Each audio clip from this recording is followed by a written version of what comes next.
Good afternoon, everyone. This is Madeline Perez with the Community Technical Assistance Center, and I'd like to welcome you on today's webinar on understanding the changing nature of death and dying and its consequential new grief.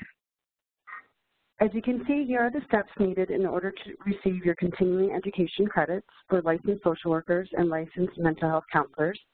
You can receive one licensing contact hour after registering and paying the registration fee. Within a few business days, these slides will become available to you, and so you can reference them in order to get those CE credits. And also, I'll review these slides again at the end. Today's webinar is the second of a three-part series entitled Working with Grief and Loss.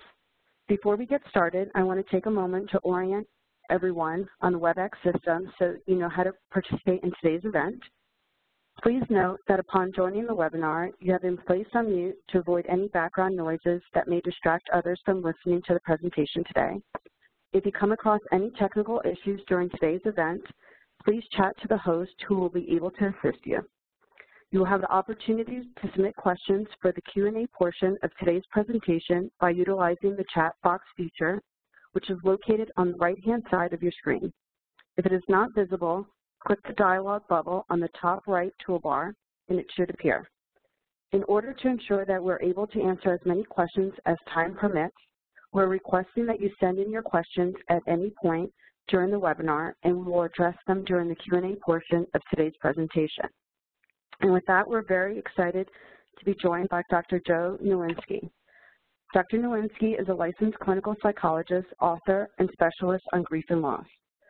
Once again, thank you for joining us, and I will now pass it along to Dr. Nowinski to get us started. Thank you very much, and welcome everyone to the seminar. I'm Dr. Joe Nowinski, and the topic today is the new grief, the transformation of death and mourning. What I'm going to present today is a model of coping with a loved one who has a terminal illness. The basis for this was developed by myself and my co-author, Dr. Barbara Oken. And it emerged from extensive interviews with family members who were going through this process of coping with a terminally ill family member. And from those interviews, they were partly structured, partly open-ended, a model emerged that when we checked back with these people seemed to fit their experience. So that's what I'm going to be presenting to you. I should say that the different phases that I'll be describing are not divided by sharp lines, first of all. They tend to blend into one another. And secondly, not every family that we interviewed felt that they had gone through all of these phases. So with that said, let's move along and describe what we learned from these interviews. The discussion question here would be, what are some of the challenges that you face when working with families who face terminal illness? And that's very important because I'd like this seminar to be helpful because the information we gathered essentially was intended to be communicated, translated to practicing clinicians so that they would have some idea from the people we work with as to what would help at different phases in the process.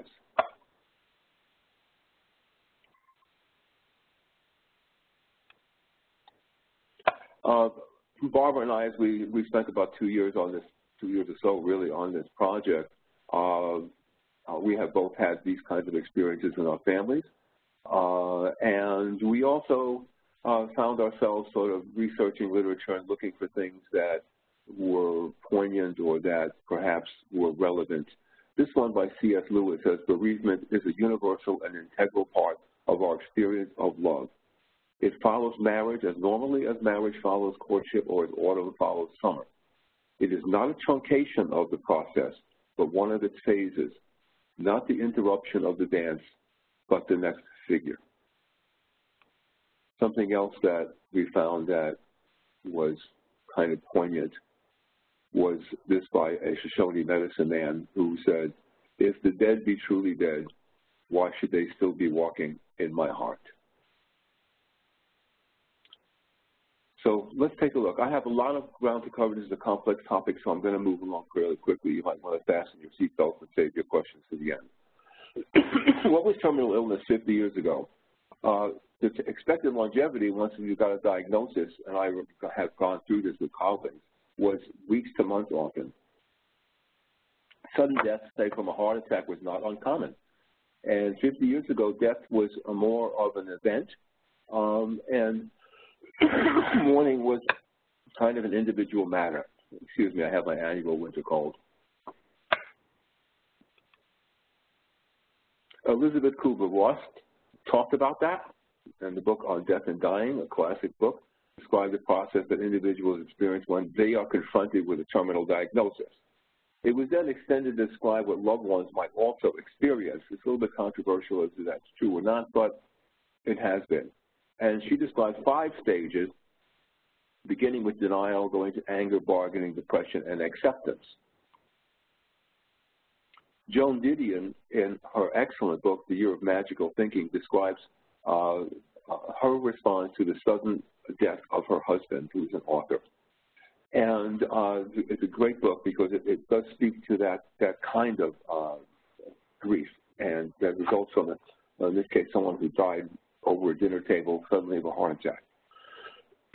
She describes not reading obituaries, kept expecting him to come home, not looking in his closet, things like that. It took a whole year for her to kind of begin to get through that. So the traditional response to grief was that it was a response to a relatively sudden loss of an attachment, someone we were attached to. And keep in mind that attachments define who we are. Who we love, who we're attached to, is part of why we matter and why we're here. So mourning is not the same for everyone. The stronger the attachment, the more profound our subsequent mourning is likely to be.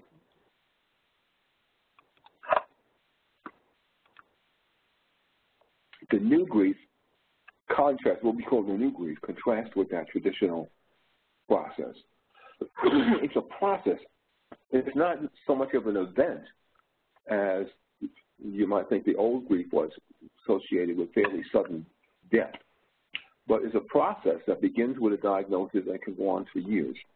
Elizabeth Edwards, for example, was an example. Steve Jobs, both of them had been diagnosed with terminal illnesses, cancer. And the process can lead to remission.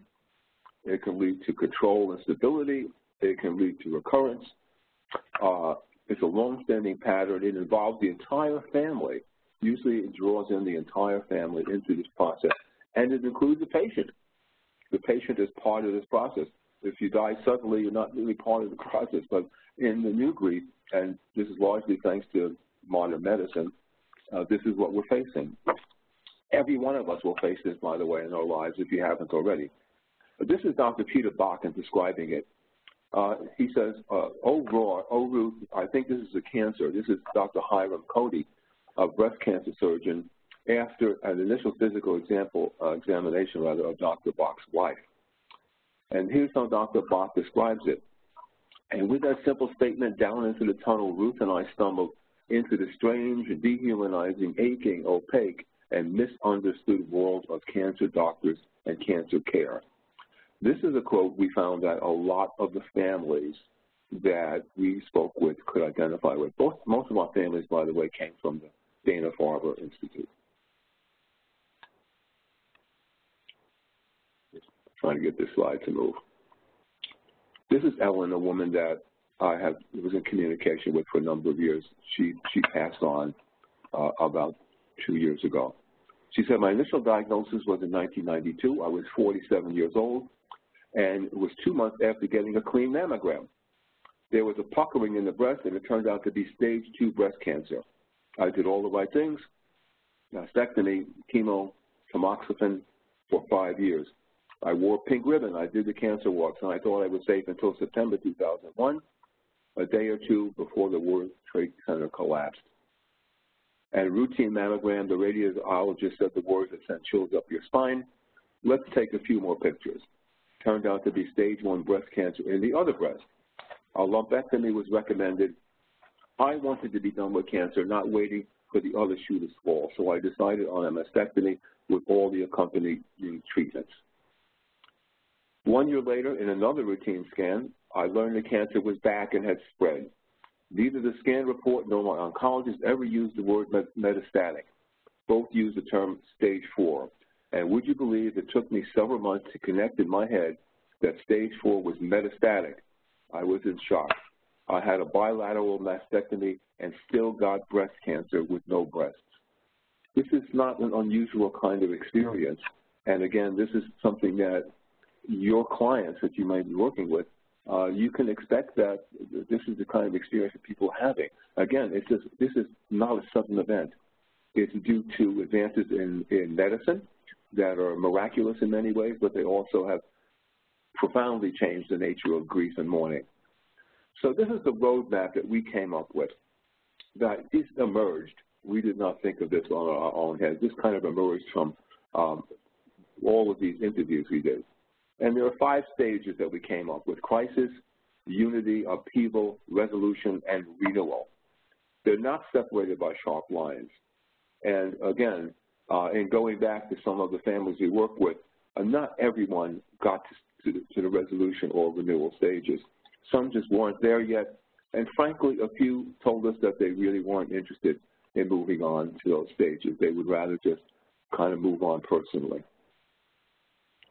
Crisis, the first phase or stage, it begins with a diagnosis, sometimes after a period of testing and consultation, sometimes like surprise, as in Ellen's case, Dr. Bach's case. The most common initial reaction is anxiety when someone we love gets this diagnosis of a terminal or potentially terminal illness. So the most common reaction we found was anxiety. However, we also learned from the families we talked to expect the unexpected. Although anxiety is the most typical first response to learning that we or a loved one has cancer, some people report feeling angry or resentful or even terrified. Such reactions are normal. You know, as counselors, if we're working with a family or an individual in a situation, it's important to realize that anxiety might be the initial reaction, but you shouldn't be surprised if you also get some other emotions. The factors affecting crisis reactions has to do with the role of the diagnosed loved one in the family, what their role is, what their importance is financially. It could be the person who is the primary breadwinner in the family. It could be that it's simply a dual income family, like most today, that are really reliant on the salaries of 2 partners with not a lot to spare. So that can affect the emotional reaction.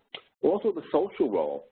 Sometimes the person with a diagnosis may not have a large financial role in the family, but may play a very large social role. They may be the one who really organizes all the traditions, the one who is sort of manages the oral history, if you will, of the family. And so they play a central role, and that can affect reactions. And also the relationship, obviously, between the loved one and the other family members. And here's where some of the unexpected reactions come in. John, whose father was diagnosed with lung cancer. His initial reaction, he told us, was anger. He said, now everyone will expect me to feel sorry for him. It's a little shocking, but that was his honest reaction, he told us. And, of course, he wasn't going to share that with other people, but he did with us. And it had to do with unresolved, avoided family issues in his case regarding him and his older brother. I won't go into that now. But he had harbored resentment for a long time and had basically, stuffed that. But when his father was diagnosed, that anger that he had stored for his father regarding the issues with his brother came up. And that's what he said. Now they want me to feel sorry for him. Martin was 42. He was very bright, but he had severe Asperger's disorder. He lived with his parents his whole life. His father had died 2 years earlier, and his two older sisters who had families of their own. Then his mother, who we interviewed him, and his sisters also was recently diagnosed with brain cancer. And of course, she was in Massachusetts General Hospital, as I recall. And his reaction, unlike anger or simple anxiety, was uncontrollable panic. He was absolutely in a state of uncontrollable panic. His sister didn't know, what they were going to do with Martin. Oh, sorry about that. In crisis, typically uncomfortable emotions and unresolved grievances are put on the shelf. That was true with John, okay? He didn't express his anger. He sort of stuffed it, but it was there. Usually at this stage, the loved ones unite around the patient. Everyone comes together. Everyone's concerned. Everyone wants to help. But at that point, usually one person, we found, usually emerges as the primary caretaker and the point person. And as we move on, we'll see where the risk is in that. But usually at that point, we found that one person tends to emerge as the primary caretaker, or what you might call the point person. The therapeutic goals, when you're dealing with someone who tells you that they have a loved one with this diagnosis or whatever, is to listen, obviously. Normalize the diversity of reactions. Expect the unexpected. Don't be surprised. Tell the client, I'm not surprised. I've heard that before. Not everybody reacts the same way. Need to support that primary caretaker and need to promote what we call resilience. Psychological resilience is a construct. It mediates the effects of trauma and crisis. You can look at the research on resilience. It's associated with reduced depression and anxiety and better physical health. So one of the therapeutic goals, even at the crisis stage, is to promote psychological resilience. These are the components of psychological resilience, the idea that life has meaning, that it pertains to the crisis, including terminal illness, because it encourages people to believe that the crisis itself may have meaning for them, if only they're open to finding that meaning. In contrast, the psychologically fragile person are inclined to see no meaning. They're most likely to see themselves as the victims, either bad luck or intentional efforts or whatever. But the psychologically resilient person approaches the crisis, well, there's probably some meaning in this. That crisis should be expected. This is really important. Psychologically fragile people often approach life as though they think it should be a nice, smooth road. And they'll often say something like, gee, why do these things always happen to me? Why can't things go smoothly? Well, in truth, we all know that that's the nature of life. So, when the road is smooth, enjoy it. But you need to expect that there's going to be some bumps along the way. So psychologically resilient people accept this.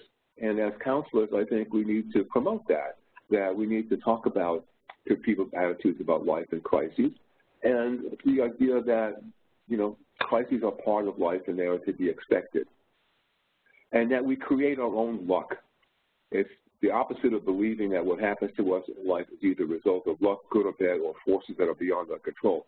With terminally ill illness, this is critical because remember what Dr. Bach says about falling into the rabbit's hole, of cancer care. People, when we're working with people, even at the crisis stage, we need to promote empowerment that, this is not something that's a roller coaster that's out of your control. You need to try to take control of this and reject the role of being a victim. And we can survive. This is basic optimism versus pessimism. And the optimistic person, as we know from research on depression and so forth, fares much better in the long run. So we need to promote these things in the crisis stage when we're working with clients. And lastly, there are people I can turn to.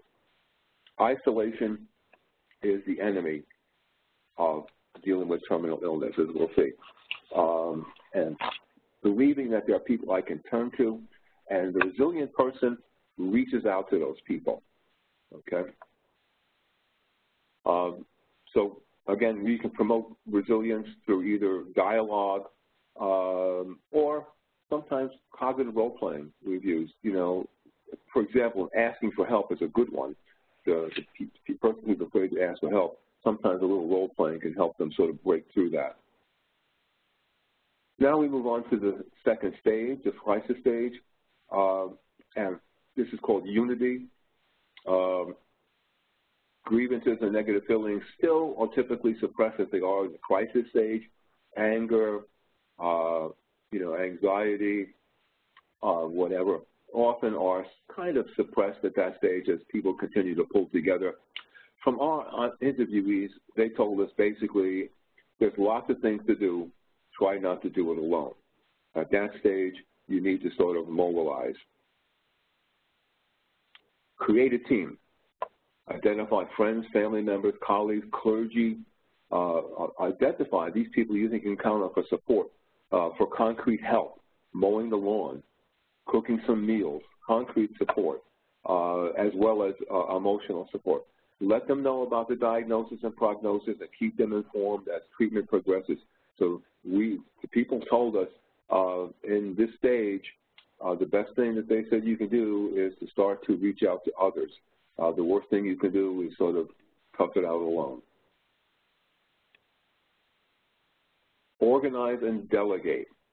Okay, so now, as opposed to what usually emerges as the primary caretaker and the point person, what emerged from our interviews was the idea that it would be really good to have a couple people who would be willing to serve as point persons moving ahead. They would do things like attend doctor's meetings and take notes, because a patient will tell you, many told us that, you know, when they had a meeting with a doctor and they spent a long time talking, 10 minutes later they couldn't remember what was said. So take notes. Research treatment options, prognoses, and side effects. Go online and research this condition and find out for yourself. Your family should be educated. Facilitate a communication among treaters. This is vital at that stage because in the contemporary medical system, which consists largely of silos of different specialists, it's a mistake to assume that they will communicate. So the family members, and particularly either the point person or 2 point people, need to try to facilitate that communication and between treaters and the family. Helping hands. Again, don't wait for help. Ask for help. Our advice to people, by the way, who are friends of someone in this situation is don't say something like, let me know if there's anything I can do to help. I know we've all probably been in that situation. Don't say, let me know if there's anything I can do to help. Step up and do it. Say, I'm going to mow your lawn every Saturday because you're too busy with this. I can help with the shopping. I can watch the kids when you go to a doctor's appointment, okay? I can bring over a casserole every Wednesday. So don't wait. Ask for help. Then meet the payers.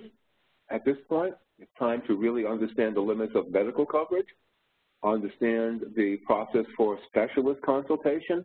This is very important. Again, preferably, this should not fall on the shoulders of one primary caretaker, although unfortunately it often does. So we recommend from the interviews that this be shared. Understand the process for appeals. If a treatment is denied, if a medication is denied, understand what you need to do to appeal any such decisions. Get your house in order during this stage. This is advice for especially the terminally ill person. If you don't have a will, you better get one now. You better get a health care proxy. You better get granted powers of attorney for financial matters and medical matters. And this is very important to work with an attorney on this because power of attorneys are different in different states. And we've encountered situations where someone had a power of attorney, but a bank, for example, would not honor it because it was not the right kind of power of attorney.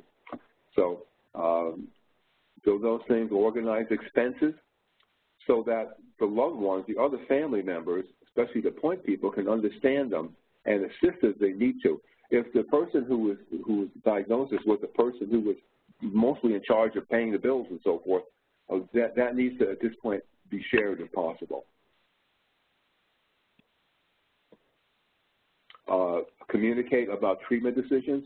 Obviously, the patient has the final word, but we recommend that the family sort of try to coordinate with one physician point person also, who can sort of like help them understand the treatment plan as it moves forward. and, with a small circle of trusted family. Don't, again, assume that the specialists will communicate with one another. The family members may have to do that, and they may have to work with a point physician to help them do that. Let me see if I missed something here. Beware of the sole caretaker, so I talked about that before. As time moves on, this will become more and more of a problem. Again, don't say, let me know if there's anything I can do. Pick something and do it. The next stage is what we call upheaval, and this is where people like Steve Jobs, for example, where the process goes on and on and on. We have all, most of us, if you haven't already, will have been in this kind of situation where the process goes on and on. Here's Jennifer talking about it. My parents have been divorced since I was 8, almost 26 years ago, 27 years ago, and I'm an only child. My dad, age 9, has had prostate cancer since 2000. In 2010, he was diagnosed with complete separate brain cancer. And in April, we found that he has separate lung cancer, and that his prostate cancer is metastatic. Managing the rest of my family life has been so hard. Numbing exhaustion is a constant state for me, emotionally and physically. I feel like I can't even process and grieve because I need to keep going and doing the next thing, and there's always some sort of crisis. I work full-time as an online editor for a children's book publisher and can hardly focus on work. Plus, I'm constantly on the phone with doctors and taking care of my dad's appointments. I've been married for 3 years, and this situation has put so much strain on my relationship with my husband in so many ways. That's a typical example of what happens in the upheaval stage. Lifestyles become skewed, okay, because of the terminal illness. Whatever balance they had before, they become skewed due to added responsibilities, especially if there's a primary caretaker. Former family roles may often reemerge where, again, say it could be a child who is a parental child will just slip into that parental child role, and siblings will sort of, slip into the background. This is not necessarily a good thing. Unsettled conflicts and grievances will resurface. Don't be surprised at this upheaval stage that there may be jealousies, resentments, anger that, may now start to emerge because they can't be bottled up anymore. Stresses may even threaten caretakers, caregivers, relationships, families, and careers, as Jennifer told us. Also, in this stage, we can expect ambivalence. Ambivalence is ambivalence about how long is this going to go on, is it worth it, so forth, what's my quality of life. It's a normal part in this stage we found, and it's typically experienced by the patient as well as the loved ones and caretakers.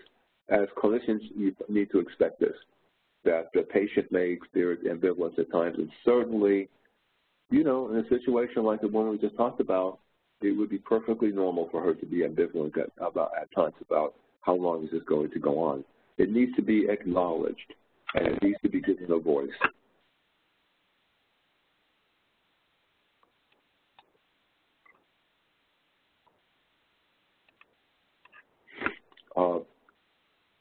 Again, chronic illness at this point can impact the family structure, roles, responsibilities.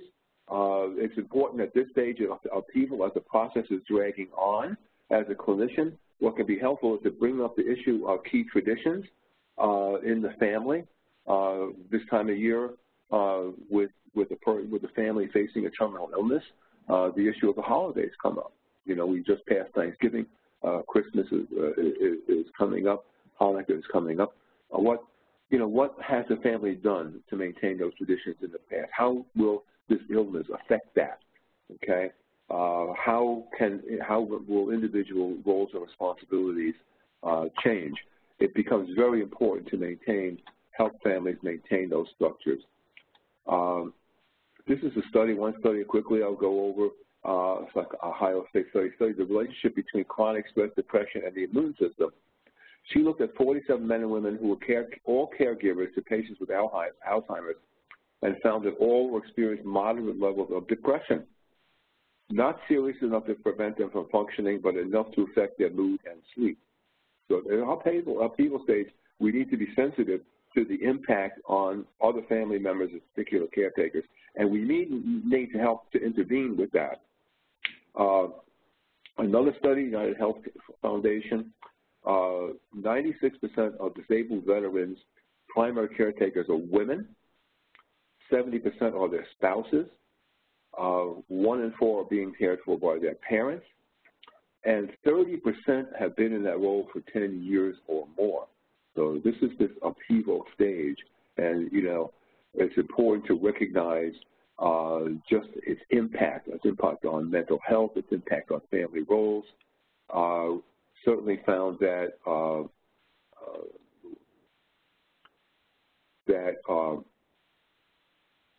for example, families that have teenagers usually will often find that those kids are having trouble at some point during the upheaval stage.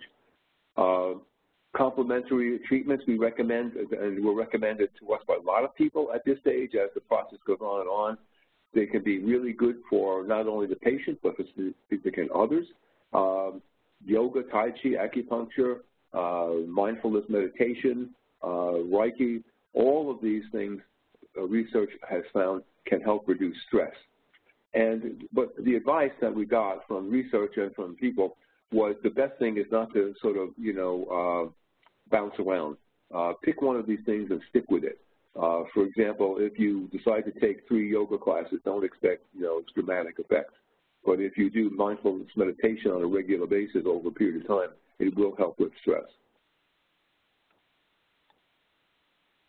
Reach out through the internet. At this stage, the internet is filled today with opportunities for caregivers and their, and primary caretakers and the patients themselves. You can look at treatment options. You can also create a caregiving community. There's a site, for example, like lotsofhelpinghands.org that helps local people use the website to solicit help from people in their local community. There are a lot of people out there who would like to help if you just reach out to them. Create a just-in-case file. A couple of people told us about this. A just-in-case file is literally a just-in-case file. My father had what he called a black book that he went over with me a couple times. It creates a living will, durable power of attorney, a letter of intent, desirable funeral arrangements. My father even had what music he wanted. And things like computer, credit cards, points. Have this in one place. It's sort of like, I'd say like the equivalent of a first aid kit. Then we move on to the next stage, which is we call the resolution. Now, again, there's no sharp lines between upheaval and resolution. They really are, one blends into another. It represents for some families, and not all families get to this. I think that this is where clinical intervention can really help. That if you're working with a family who's in that upheaval stage where it's really wearing people out, and issues are coming up and not being addressed fully, this is the opportunity to do that. And this is where some families do it themselves, but this is where clinical intervention can be really helpful. It's an opportunity to alter your role in the family. If you feel that you haven't, your sibling has always been the boss in the family and there's no role for you, and you realize that your sibling is getting burned out by being the primary caretaker, here's your opportunity to step up and change your role, okay? You don't have to be passive anymore. There's also an opportunity to resolve grievances. That happened with John, we talked about earlier, having to do with his feelings about his father and father's relationship with his older brother, to heal wounds, and to build a more resilient family, to use what we talked about resilience to help facilitate this. This is where clinical intervention can play a really critical role. And the alternative, of course, is to leave the family fragmented, that they get stuck in the upheaval stage and they never really, move forward. John, we talked about, his older brother was favorite child, long-standing resentment toward the father and the brother. Had to make a long story short, the older brother was a star athlete. His father had built a bar in the basement, and he had decorated the whole basement with pictures, photos of John's older brother in various athletic outfits and awards and so on and so forth, and there wasn't one for John there. So basically, he, with a therapist, role-played the consultation with his father, who was a terminally ill patient, and went and talked with him.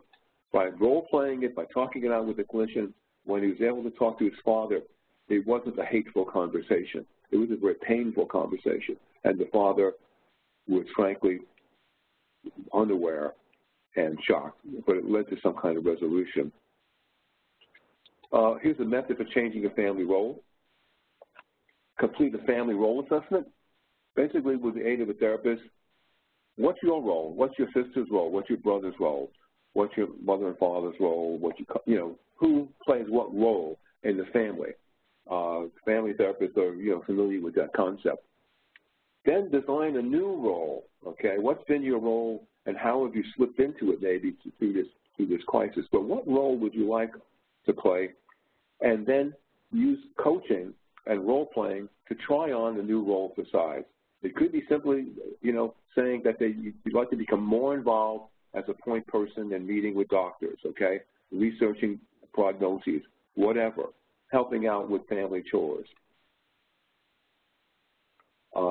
Resolving issues, obviously, this is where therapists can come into play in a very nice way. Choose your issues carefully. People told us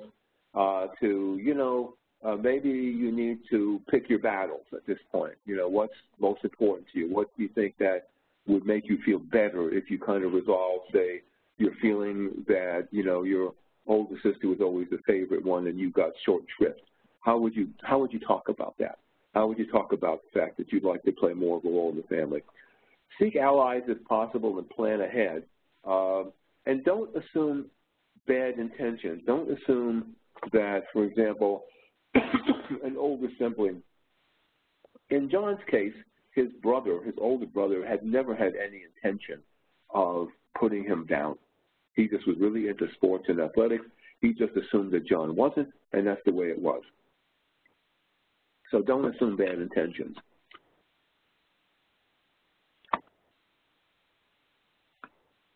Renewal. Okay, this is, again, this is Shoshone Medicine Man quote that seems to be particularly relevant. As you move from resolution, it opens the opportunity for renewal. Again, that opportunity that takes place, kind of follows from the upheaval, but then opens the door to some opportunity. When people actually are either on their own initiative, as some people told us they did, on their own initiative, sort of reevaluated their role in the family, addressed longstanding grievances, changed their role in the family, stepped up and to deal with family traditions and so forth. That set the stage for what we might call renewal.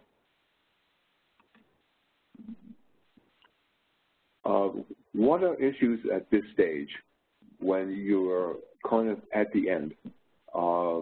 When, say, again, the example of Steve Jobs or Jennifer's father, when you're really, really near the end, these are the issues that families told us that were most important to them. This is where some of the groundwork, like that we talked about having the just-in-case file ready and having communication between the terminally ill person and the family becomes really important. Death with dignity is a major issue.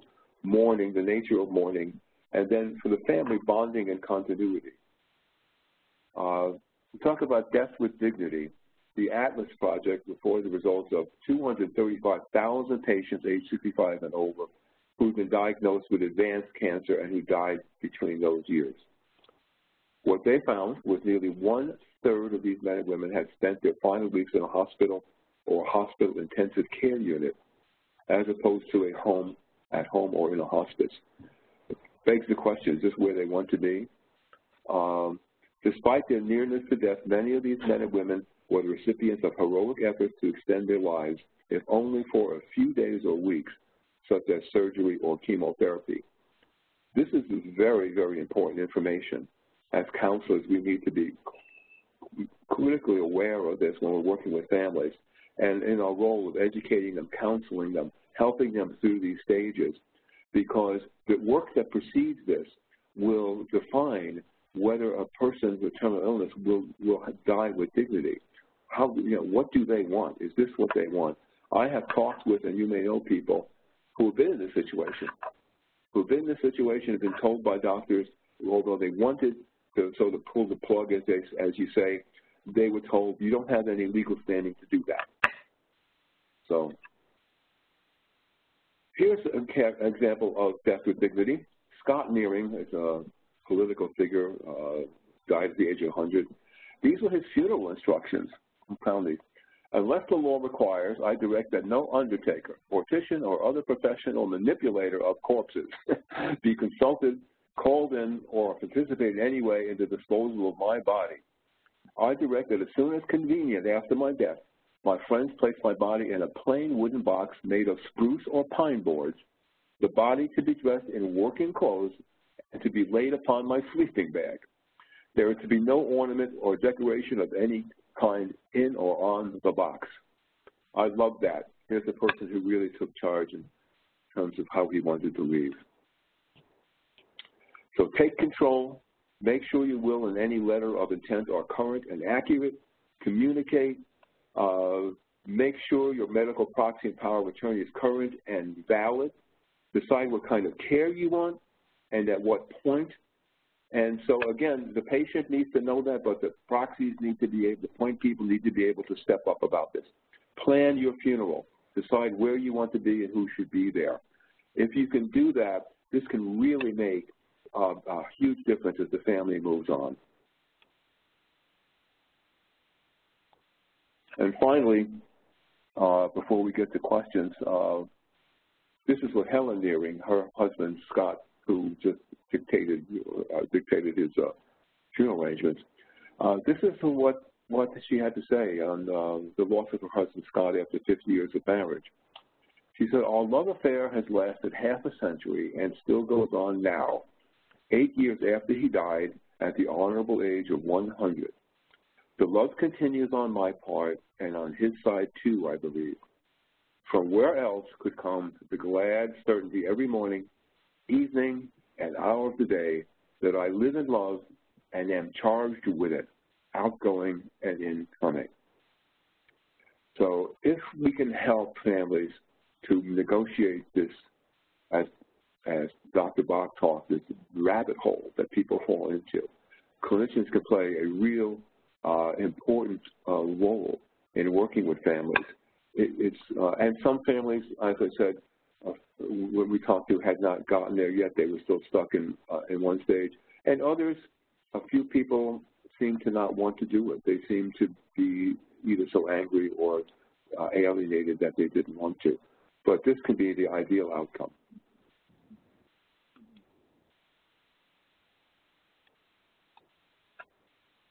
Thank you for paying attention. I moved through this rather quickly, and I apologize if it was awfully quick, but it is a complex topic with a lot of ground to cover. I hope you got some tips from this as to what role clinicians can play and how we can understand the process that many families today will be going through. So let's see what questions we have here. How would you suggest families cope and respond when the terminally ill family member pushes back against the family wanting to get wills, finances in order that becomes family important? Yes, this happens. I think what I do is that what families recommended to us is you talk about the future consequences. There are some people, for example, when they get the terminal diagnosis, they close up. They don't want to tell their family.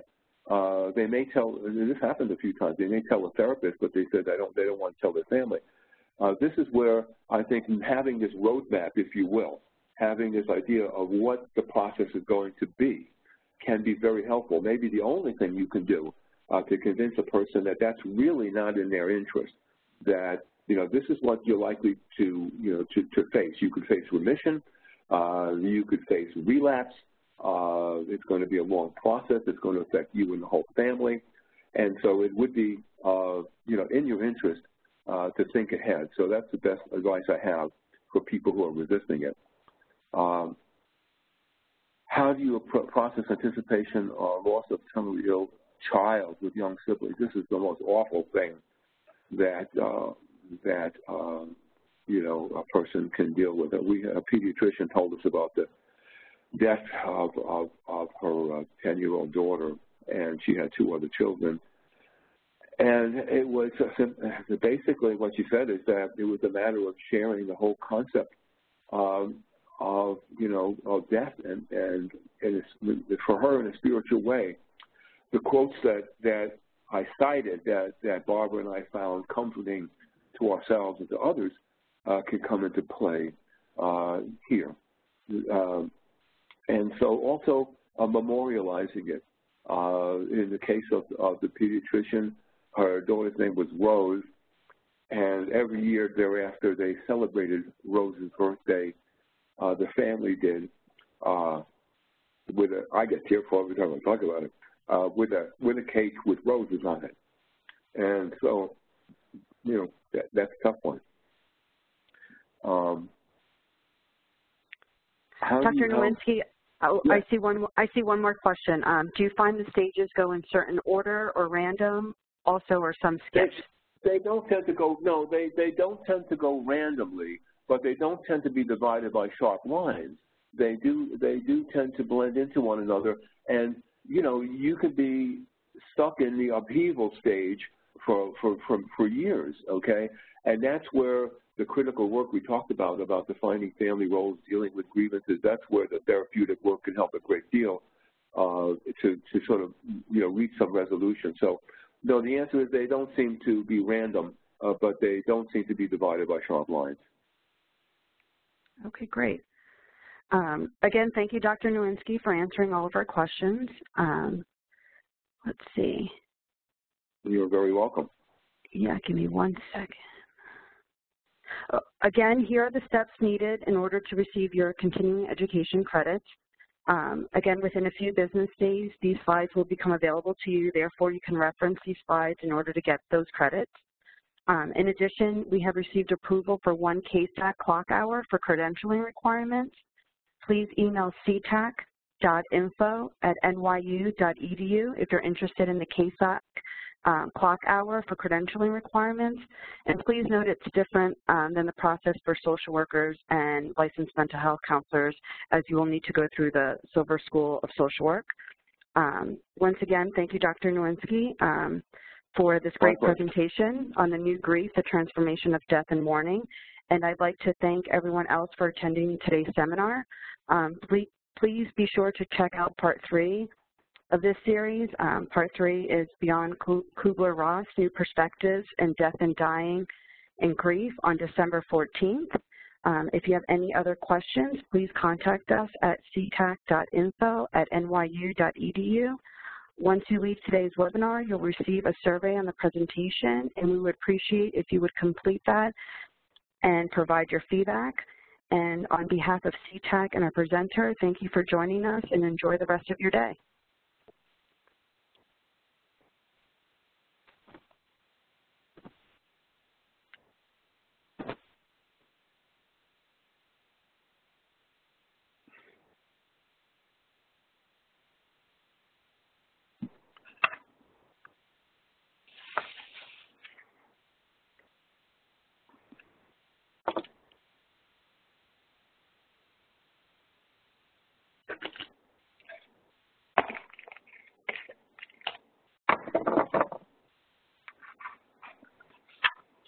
All set?